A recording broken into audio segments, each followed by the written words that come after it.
Saya buka dulu. Assalamualaikum warahmatullahi wabarakatuh. Pada kesempatan kali ini saya akan melanjutkan materi kalkulus masih tentang aplikasi integral, yaitu mengenai volume benda putar. Oke, jadi kita lihat di sini. Volume benda putar itu apa? Jadi volume benda putar itu adalah suatu daerah yang dibatasi oleh beberapa kurva, kemudian dia diputar terhadap suatu garis tertentu, misalnya sumbu X atau sumbu Y dengan satu putaran penuh, yaitu 360 derajat, sehingga dia terbentuk menjadi suatu volume.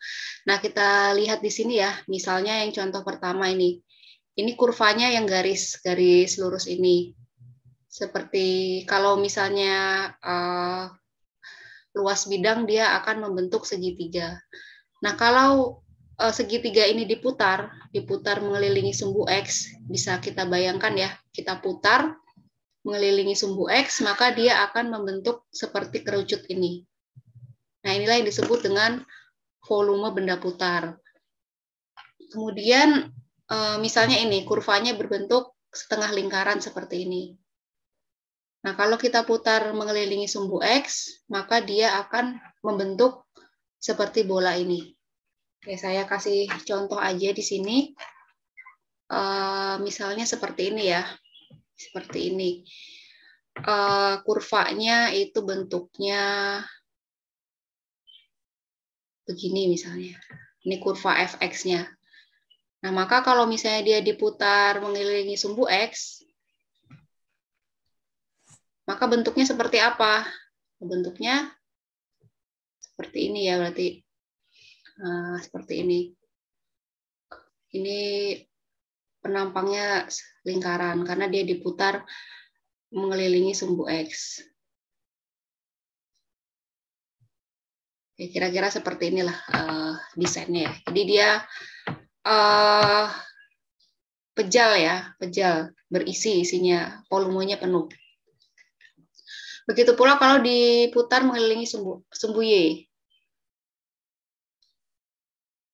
Misalnya kurvanya begini. Ini kurva fx. Kalau diputar mengelilingi sumbu Y, berarti dia diputar begini di sumbu Y. Nah, itu dia bentuk kurvanya atau bentuk volumenya nanti seperti ini. Nah, kurang lebih seperti ini ya. Nah, nanti aplikasi integral itu salah satunya kita bisa menghitung volume dari benda putar ini. Volumenya berapa? Ini juga volumenya berapa?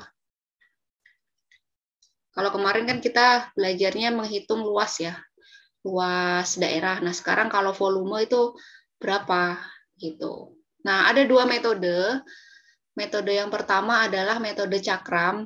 Jadi untuk metode cakram ini cirinya adalah arah putaran sesuai dengan batasan integralnya. Jadi misalkan kalau dia diputar terhadap sumbu X, maka batasannya juga sumbu X. Sedangkan metode kulit tabung itu kita gunakan jika arah putarannya berbeda dengan batasan integralnya. Misalkan daerahnya diputar terhadap sumbu X, tapi batasannya sumbu Y. Dan untuk volume itu juga ada dua. Jadi dia dibatasi oleh satu kurva saja dan dibatasi oleh dua buah kurva. Untuk metode cakram saya beri contoh dulu. Jadi metode cakram itu kita gunakan seperti ini ya.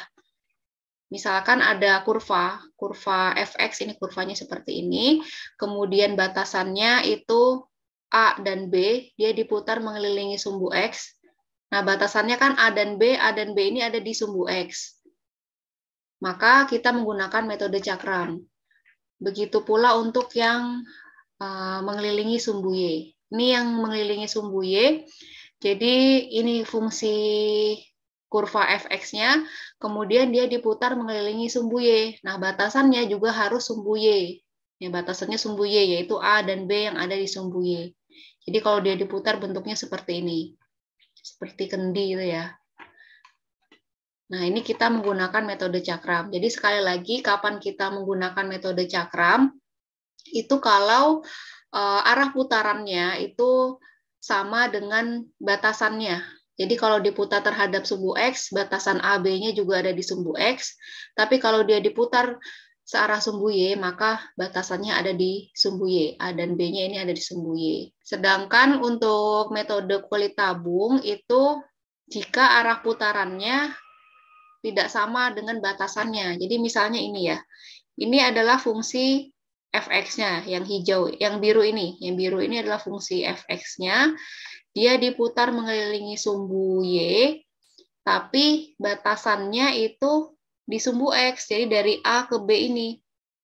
Nah, bentuknya seperti yang hijau ini. Jadi kalau hijau ini diputar mengelilingi sumbu Y, maka bentuknya kayak ini ya, yang saya arsir biru ini. Kira-kira bentuk volumenya seperti itu. Nah, karena dia batasannya di sumbu X, sedangkan dia diputar mengelilingi sumbu Y, maka kita menggunakan metode kulit tabung.